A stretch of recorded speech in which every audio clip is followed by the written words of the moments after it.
Shalom. First and foremost, I'd like to give all praises to Yahweh, Hashem Yahushai, Hashem Kakdash. Double honors unto the elders and the apostles of Great Millstone. Salutation to your Akim pushing this word in sincerity and truth. This is your brother Yasad back at you with another lesson, will not edify. And this one here goes into, throughout history, esau have basically dominated through his deceit, right? Yeah, through his deceit and deceivableness within him, right?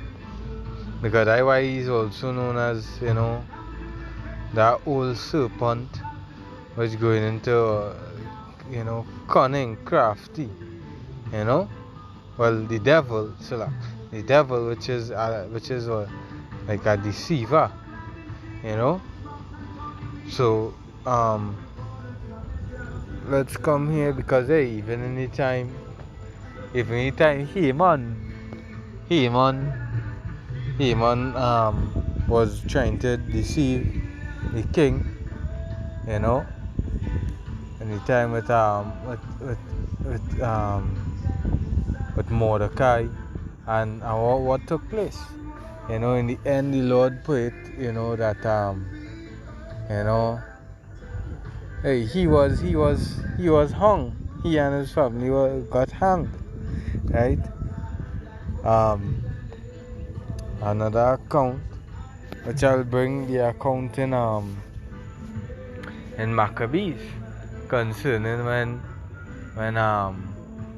during the wars and how our forefather, Jonathan was killed, over Esau's deceptive words. And it haven't changed now, because this man here is the same like manna, and we know the earth is given into the hands of the wicked, which is these Edomites, so this is the book of Psalm 50 and verses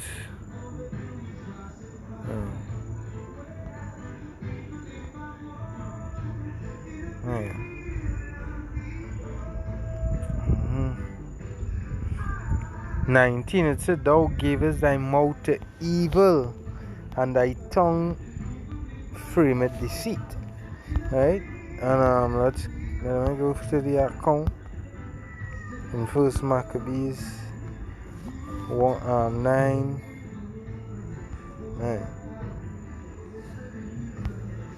First Maccabees, Salah.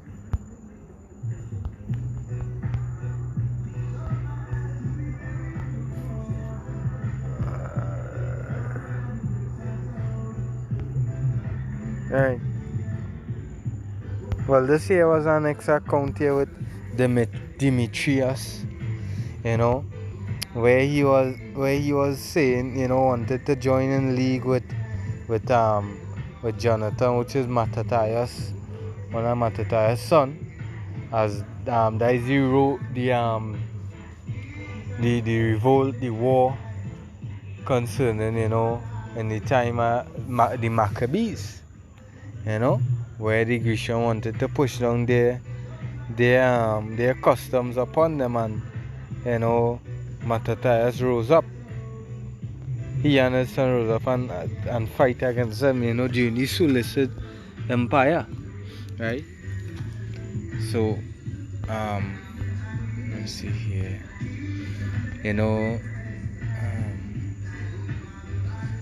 so Demetrius, which they are Edomites, he wanted to promise Jonathan all these things, but we know it was all deception. That is why, he said, First Maccabees 10:4, "Now when Jonathan and the people heard these words, they gave no credit unto them, nor received them, because they remembered the great evil that he had done in Israel, for he had afflicted them very sore." Right? Right. I'm gonna go jump down.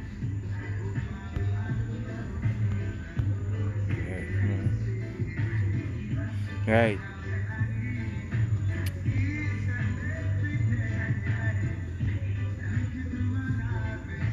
Yeah, and this is a account with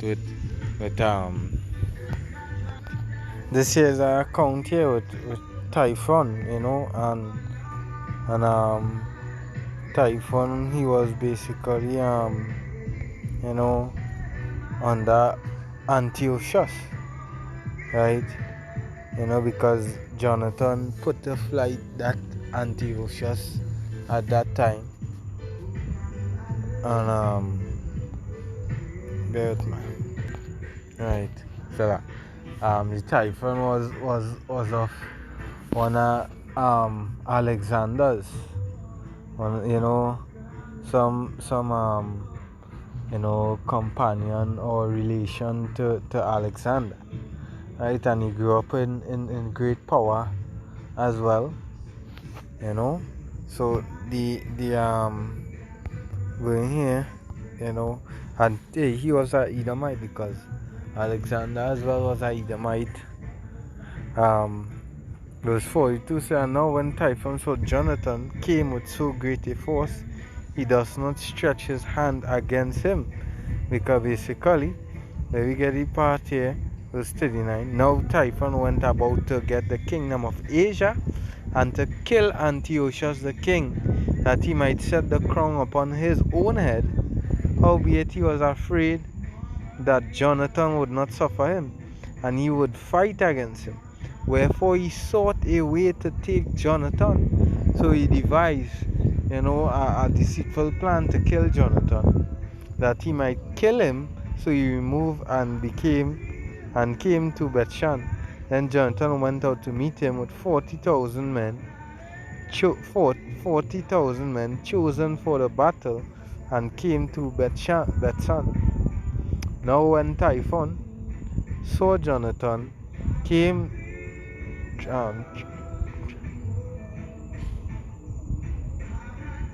Tryphon saw Jonathan came with so great a force, he does not stretch his hand against him, but receive him honorably and commend. So yeah, that is a deceit, because the scriptures speak of this man as we just read it. His words are softer than butter, but war was in his heart. Because and this is the tricky part here. Let's say, "But received him honorably and commended him unto all friends, and gave him gifts, and commanded his men of war to be as obedient unto him as to himself." Unto Jonathan also he said, "Why hast thou brought all this people so great troubles, seeing there is no war between us? Therefore send them now home again, and choose a few men to wait on thee, and come thou with me to Ptolemais, for I will give it thee and the rest of the strongholds and forces, and all that have any charge. As for me, I will return and depart, for this is the cause of my coming." So Jonathan, believing him, did as he bade him, and sent away his host, who went into the land of Judea, and with himself he retained about 3,000 men, of whom he sent 2,000 in Galilee, and 1,000 went with him. Now as soon as Jonathan entered Ptolemais, they of Ptolemais shut the gates and took him, and all them that came with him they slew with the sword. So this here is just to show you this man's deception, just to be with his smooth words, basically disarm him of his men, making him vulnerable. Then sent Typhon and a host of footmen and horsemen into the Galilee, into the great plain, to destroy all Jonathan's whole company. Right? Yeah. But when they knew that Jonathan and they that were with him were taken and slain, they encouraged one another and went close together, prepared to fight. Right? They therefore that followed upon them, perceiving that they were ready to fight for their life, turned back again.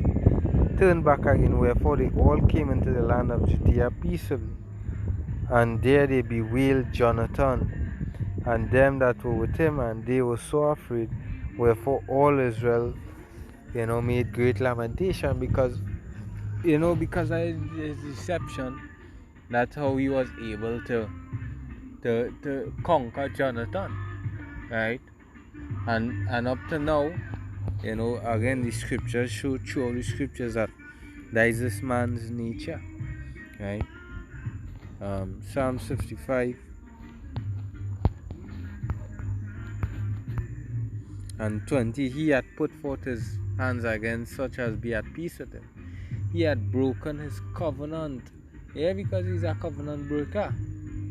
The words of his mouth were softer than butter, but war was in his heart.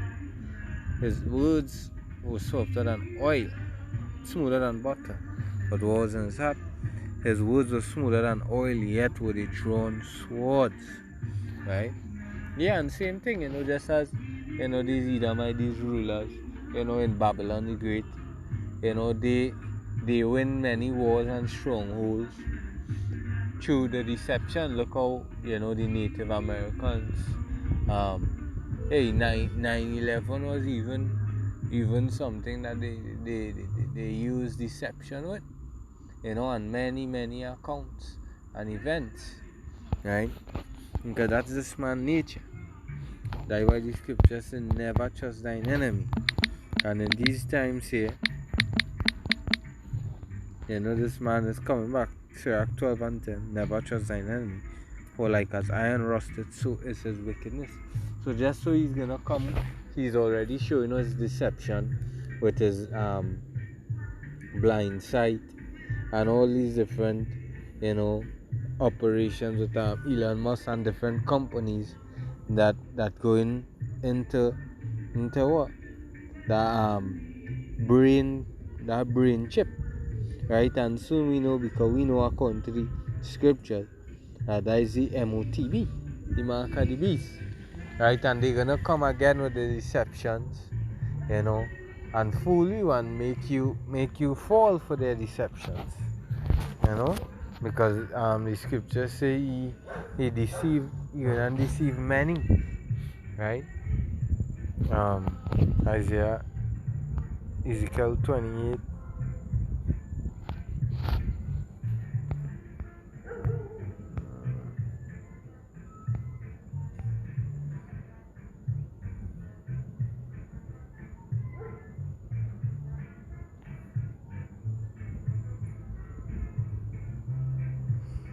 Ezekiel 28 and 4, with thy wisdom and with thine understanding thou hast gotten thee riches, and hast gotten gold and silver in thy treasures, by thy great wisdom and by thy traffic, the slavery, the wisdom, because our next thing, knowledge of wickedness is now wisdom, as the scriptures say, because this man always has a way to deceive you, tell you smooth and nice things, and then boom, you're already in his basket. That is the streets, right? It said, hast thou increased thy riches, and thine heart is lifted up because of thy riches, right?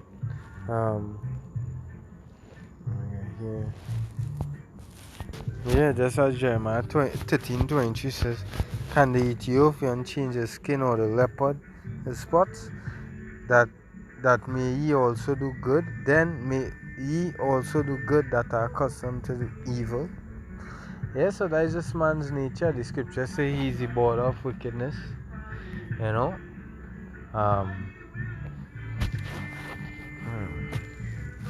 It's so the well-favored harlots deceiveth many through her whoredoms. Right? No, let's a quick one, to the point. And hey, these Edomites in rule here.